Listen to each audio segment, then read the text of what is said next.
Shalom, selamat pagi yang terkasih dalam Tuhan. Kita berjumpa kembali dengan Cerpedia Maka BP Bumi Anggrek. Hari Senin tanggal 6 Mei 2024. Sebelum kita merenungkan firman Tuhan, kita bernyanyi dari buku Injil nomor 745 ayat 1.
Firman Tuhan untuk hari ini tertulis dalam Injil Markus pasal 4 ayat 39.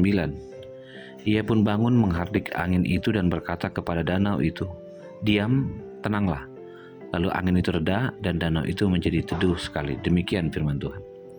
Angin terkasih dalam Tuhan Yesus Kristus. Setiap orang mendapati badai dalam hidupnya. Ibarat seorang selancar yang menikmati indahnya badai, ombak. Demikian juga dengan hidup manusia tidak terluput dari namanya ombak atau gelombang yang ganas. Semua bisa terjadi, datang kapan saja tanpa diprediksi. Namun percayalah, kasih Tuhan tidak pernah berubah. Murid-murid tak menyangka perahu mereka diterjang angin topan dan ombak besar. Tetapi mereka tetap luput dari petaka karena semua dalam kendali Tuhan. Sebesar apapun badai yang mengamuk, semua tunduk pada otoritas Tuhan. Sekalipun para murid adalah orang yang berpengalaman dalam hal melaut, mereka tidak mampu mengatasi badai. Bukti dalam kepintaran, kehebatan, kekuatan mereka, bahkan pengalaman, tak bisa menolong, hanya Tuhan. Pertolongan kita bukan dari manusia, tetapi dari Tuhan yang menciptakan langit dan bumi. Inilah yang diingatkan oleh firman Tuhan. Seandainya kita berada dalam badai yang itu, apa yang akan kita lakukan? Ingatlah, kepanikan itu akan selalu timbul, kekhawatiran akan selalu datang. Dan Yesus lagi-lagi mengingatkan mereka bahwa sikap kita terhadap Tuhan jauh lebih menenangkan terhadap badai itu.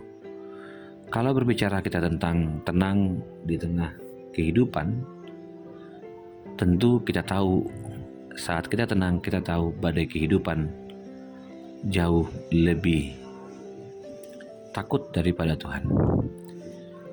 Kalaupun badai selalu ada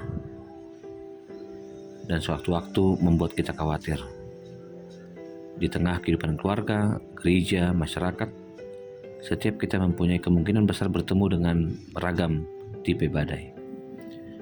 Lagi-lagi tenang di tengah badai bukan berarti melarikan diri dari kenyataan, melainkan siap menghadapi kenyataan dan betul-betul tahu kita dalam kesulitan dan mintalah dalam doa. Memohon kepadanya karena kita tahu bahwa Tuhan berkuasa dan berotoritas. Inilah salah satu ajakan bagi kita untuk menikmati kuasa Tuhan di saat-saat terbaik, di mana kita tahu bahwa Tuhan memenangkan pertempuran itu. Suatu cerita tentang seorang korban Nazi namanya Corrie ten Boom.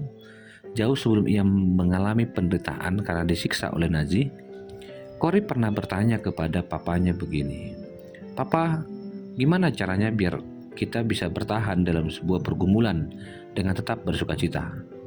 Papanya menjawab dan memberikan gambaran, "Anakku, kalau aku menyuruhmu pergi ke sebuah toko, aku nggak akan memberikan uang belanja sewaktu engkau sedang bermain. Aku akan memberikan uang itu saat engkau benar-benar siap untuk pergi ke toko." Dan itulah rupanya yang mungkin menjadi alasan Corrie sehingga ia bertahan dalam badai siksaan tentara Nazi waktu itu. Karena Corrie tahu bahwa Tuhan telah memberikannya kekuatan, modal untuknya untuk tetap bertahan dan memperjuangkan kehidupan. Kita akan tenang menghadapi badai itu kalau kita tahu bahwa meskipun kita melewati badai, Tuhan selalu ada menyertai kita dan memberikan kepada kita kekuatan yang cukup untuk melewati dan mengalahkan badai itu. Tuhan mengizinkan. Dan pastikan dirimu bahwa badai pasti berlalu. Dan ini yang terakhir. Kita menyadari bahwa Tuhan punya kuasa. Bagaimana Tuhan juga digambarkan sebagai Raja Wali yang tahu kapan waktunya. Ketika badai datang atau muncul, badai itu mempersiapkan dirinya untuk terbang sampai setinggi-tingginya dan siap menunggu badai itu datang kembali.